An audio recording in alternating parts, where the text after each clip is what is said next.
Whenever the topic of AI and jobs comes up, our minds usually jump straight to places like Silicon Valley, right?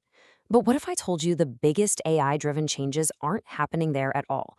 The real story, the one that's going to reshape our economy, is unfolding in places you would probably never expect. Let's get into it. I mean, we've all seen the headlines. They're usually driven by some pretty dramatic predictions from big tech leaders.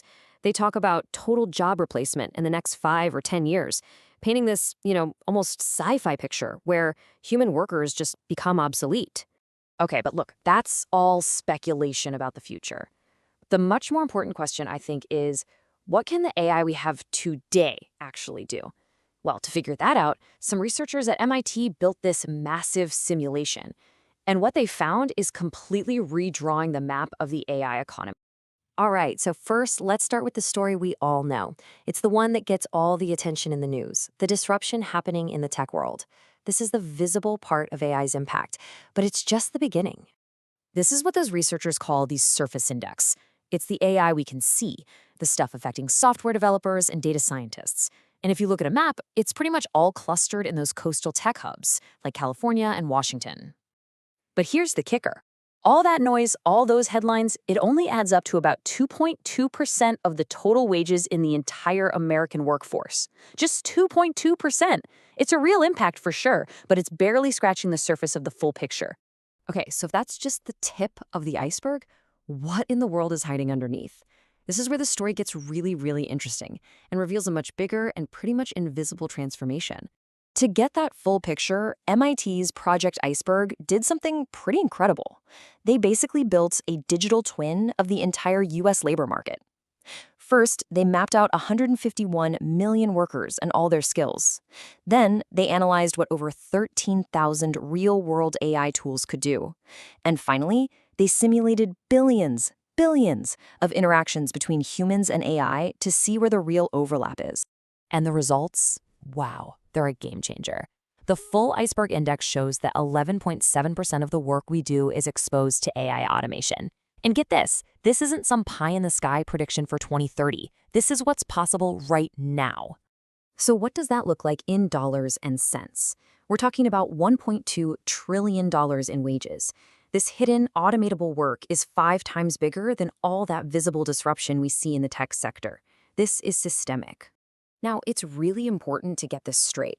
We're not talking about physical robots on an assembly line. This is all about cognitive automation.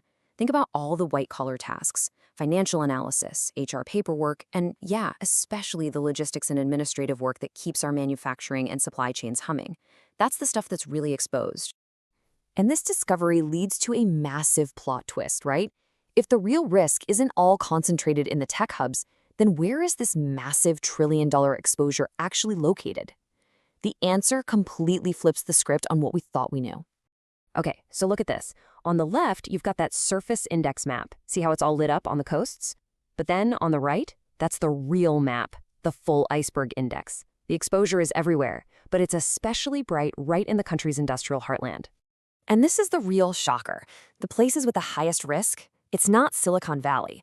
We're talking about states like Ohio, Michigan, and Tennessee. Why?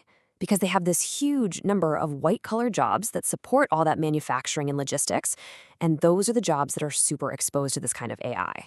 Let's just zoom in on Tennessee for a second to see how crazy this is. Look at the chart. Their visible tech exposure is tiny, just 1.3%. But their hidden white-collar exposure is a whopping 11.6%. That's nearly 10 times larger. So if you're only looking for robots on the factory floor, you're missing this absolute tidal wave happening in the office right next door. So when you hear numbers like that, the first thought is probably panic, right? Massive job loss. But it might not be that simple. What the research really points to is a huge transformation in what work actually looks like. We're all basically shifting from being the doer of a task to being the supervisor of an automated system. Let me give you a really clear example for manufacturing. Let's say an AI can now do the visual inspection of parts on an assembly line. That's a doer task. So what happens to the human?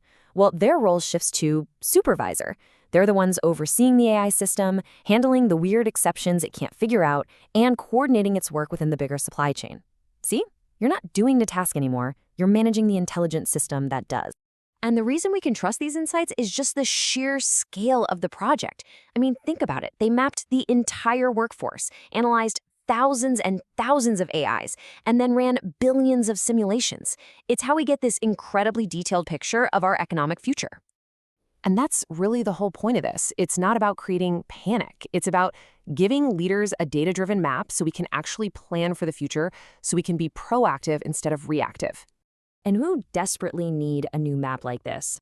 Because our old tools, well, they're basically blind to this shift.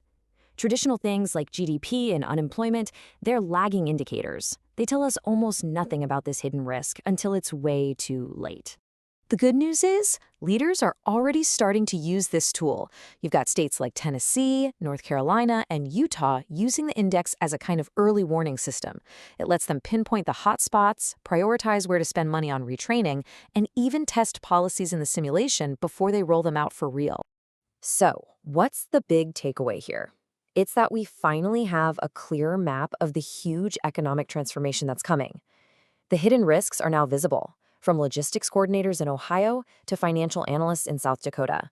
The question is no longer if our jobs are going to be reshaped by AI. They are. The real question is, what are we going to do to get ready for it?